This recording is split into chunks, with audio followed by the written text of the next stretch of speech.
2025 എന്ന വർഷം ലോക ചരിത്രത്തിൽ അടയാളപ്പെടുത്തുന്നത് പശ്ചിമേഷ്യയുടെ ഭൂപടം ചോരയിൽ വരയ്ക്കപ്പെട്ട കാലഘട്ടമായാണ്. പതിറ്റാണ്ടുകളായി ഇസ്രയേലും പലസ്തീനും തമ്മിൽ നിലനിന്നിരുന്ന പ്രാദേശിക തർക്കം ഇന്ന് ഭൂഖണ്ഡങ്ങളെ സ്പർശിക്കുന്ന ഒരു വൻ യുദ്ധമായി പരിണമിച്ചിരിക്കുന്നു.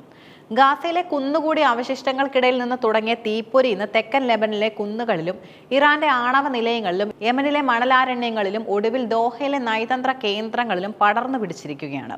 ഇത് വെറും ഒരു അതിർത്തി തർക്കമല്ല, മറിച്ച് മധ്യപൂർവേഷ്യയിലെ അധികാര സമവാക്യങ്ങളെ എന്നേക്കുമായി മാറ്റിവരയ്ക്കാനുള്ള ഒരു വലിയ ജിയോ പൊളിറ്റിക്കൽ അജണ്ടയുടെ വെളിപ്പെടുത്തലാണ്.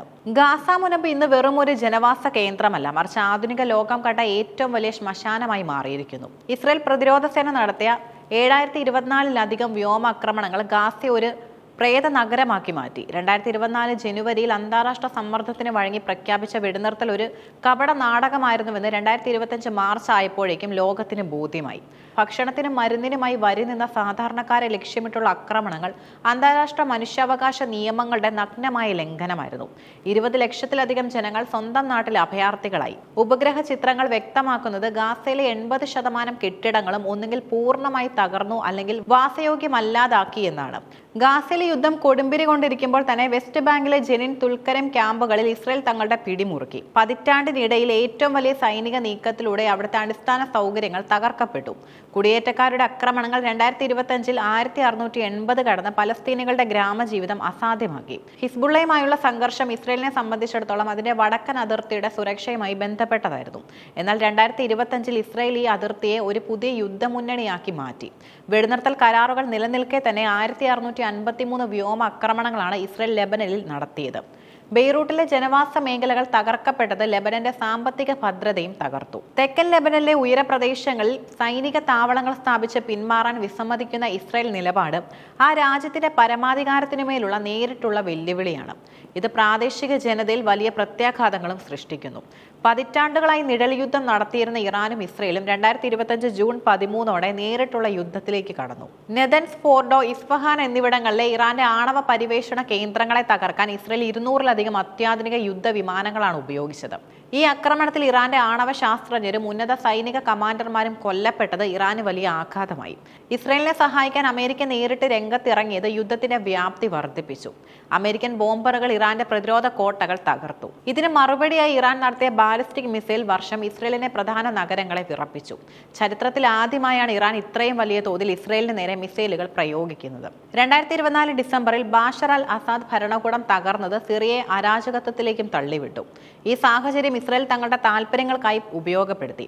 2025 ജൂലൈയിൽ സിറിയൻ പ്രതിരോധ മന്ത്രാലയത്തിനും പ്രസിഡന്റിന്റെ കൊട്ടാരത്തിനും നേരെ നടന്ന ആക്രമണം വെറും ഒരു സൈനിക നീക്കമായിരുന്നില്ല. തീവ്രവാദികളുടെ കയ്യിൽ ആയുധം എത്തുന്നത് തടയുക എന്ന വ്യാജേന സിറിയയുടെ സുപ്രധാന മേഖലകളിൽ ഇസ്രയേൽ സ്വാധീനം ഉറപ്പിച്ചു. ഡമസ്കസിലും പരിസര പ്രദേശങ്ങളിലും നടന്ന 200-ലധികം ആക്രമണങ്ങൾ സിറിയയെ വീണ്ടും ഒരു യുദ്ധക്കളമാക്കി മാറ്റി. യുദ്ധം അതിന്റെ ഭൂമിശാസ്ത്രപരമായ അതിരുകൾ ലംഘിക്കുന്ന കാഴ്ചയാണ് യമനിലും ഖത്തറിലും കണ്ടത്. ചെങ്കടലിലെ ചരക്ക് നീക്കം തടസ്സപ്പെടുത്തുന്നു എന്ന് ആരോപിച്ച് യമനിലെ ഹൊദൈദ തുറമുഖവും സനാ വിമാനത്താവളവും ഇസ്രയേൽ തകർത്തു. ഓഗസ്റ്റ് 28 നടന്ന ആക്രമണത്തിൽ ഹൂതി ഭരണകൂടത്തിന്റെ സുപ്രധാന നേതാക്കളെ വധിക്കാൻ അവർക്ക് സാധിച്ചു. നയതന്ത്ര ചർച്ചകളുടെ കേന്ദ്രമായ ഖത്തറിന്റെ തലസ്ഥാനമായ ദോഹയിൽ ഇസ്രയേൽ നടത്തിയ ആക്രമണം ലോകത്തെ ഞെട്ടിച്ചു. ഹമാസ് നേതാക്കളെ വധിക്കാൻ നടത്തിയ ഈ ശ്രമം ഖത്തറിന്റെ പരമാധികാരത്തിന്മേലുള്ള ആക്രമണമായി കണക്കാക്കപ്പെട്ടു. ഇതിന് പിന്നാലെ ഖത്തറിന് സുരക്ഷാ ഗ്യാരണ്ടി നൽകിക്കൊണ്ട് അമേരിക്കൻ പ്രസിഡന്റ് ഉത്തരവിറക്കിയത് അന്താരാഷ്ട്ര രാഷ്ട്രീയത്തിലെ നാടകീയമായ നീക്കമായിരുന്നു. ഭൂമിയിലുള്ള യുദ്ധത്തിന് പുറമെ സമുദ്രപാതകളിലും ഇസ്രയേൽ തങ്ങളുടെ മേധാവിത്വം ഉറപ്പിക്കാൻ ശ്രമിച്ചു. ഗാസയിലേക്ക് സഹായം എത്തിക്കാൻ ശ്രമിച്ച കപ്പലുകളെ ഡ്രോണുകൾ ഉപയോഗിച്ച് ആക്രമിച്ചു. മാൾട്ട മുതൽ ഗ്രീസ് വരെയുള്ള സമുദ്രഭാഗങ്ങളിൽ ആക്രമണങ്ങൾ പടർന്നത് അന്താരാഷ്ട്ര കപ്പൽ ഗതാഗതത്തെയും ഭീതിയിലാഴ്ത്തി. ഈ ആക്രമണ പരമ്പരകൾ വെളിപ്പെടുത്തുന്നത് ഇസ്രയേലിന്റെ ഗ്രേറ്റർ ഇസ്രയേൽ അഥവാ മേഖലയിലെ ഏകപക്ഷീയമായ മേധാവിത്വം ഉറപ്പിക്കാനുള്ള ശ്രമങ്ങളെയാണ്. UN ഉൾപ്പെടെയുള്ള അന്താരാഷ്ട്ര സംഘടനകൾ ഈ സംഘർഷത്തിന് മുന്നിൽ നിസ്സഹായരായി നിൽക്കുന്നു. ചർച്ചകളെക്കാൾ കൂടുതൽ ആയുധങ്ങൾക്ക് പ്രാധാന്യം ലഭിക്കുന്ന ഒരു ലോകക്രമമാണ് 2025 നാം കാണുന്നത്. ഓരോ സൈനിക വിജയത്തിന് പിന്നിലും ലക്ഷക്കണക്കിന് നിരപരാധികളുടെ കണ്ണീരുണ്ട്. ഭക്ഷണവും വെള്ളവും ഇല്ലാതെ ദശലക്ഷക്കണക്കിന് ജനങ്ങൾ മരണത്തോട് മല്ലിടുന്നു. രോഗങ്ങളും പട്ടിണിയും മേഖലയെ വിഴുങ്ങുകയാണ്. പശ്ചിമേഷ്യയിലെ സംഘർഷം ആഗോള ഇന്ധന വിലയെ ബാധിക്കുകയും ഇത് ലോകമെമ്പാടുമുള്ള സമ്പദ് വ്യവസ്ഥകളിൽ പ്രതിഫലിക്കുകയും ചെയ്യുന്നു.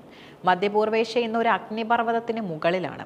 ഇസ്രയേലിന്റെ സൈനിക നീക്കങ്ങൾ താൽക്കാലികമായ വിജയം നൽകുന്നുണ്ടെങ്കിലും അത് വരും തലമുറകളിൽ സൃഷ്ടിക്കുന്ന വിദ്വേഷവും പകയും ഈ മേഖലയെ ദശാബ്ദങ്ങളോളം അസ്ഥിരപ്പെടുത്തും. യുദ്ധവീര്യവും ആധുനിക സാങ്കേതികവിദ്യയും ഉപയോഗിച്ച് ഭൂപ്രദേശങ്ങൾ പിടിച്ചെടുക്കാം. എന്നാൽ ഒരു ജനതയുടെ അതിജീവനത്തിനുള്ള പോരാട്ടത്തെ തോൽപ്പിക്കാനാവില്ല. 2025 നാം കാണുന്നത് ഒരു പുതിയ ലോകക്രമത്തിന്റെ പിറവിയല്ല, മറിച്ച് മനുഷ്യത്വത്തിന് മേൽ യുദ്ധം നേടുന്ന താൽക്കാലികമായ വിജയമാണ്. നയതന്ത്രം പൂർണ്ണമായും പരാജയപ്പെടുന്ന ഈ ഘട്ടത്തിൽ ലോകം ഉറ്റുനോക്കുന്നത് സമാധാനത്തിന്റെ ഏതെങ്കിലും ഒരു കിരണം എവിടെ നിന്നെങ്കിലും ഉയർന്നു വരുമോ എന്നാണ്.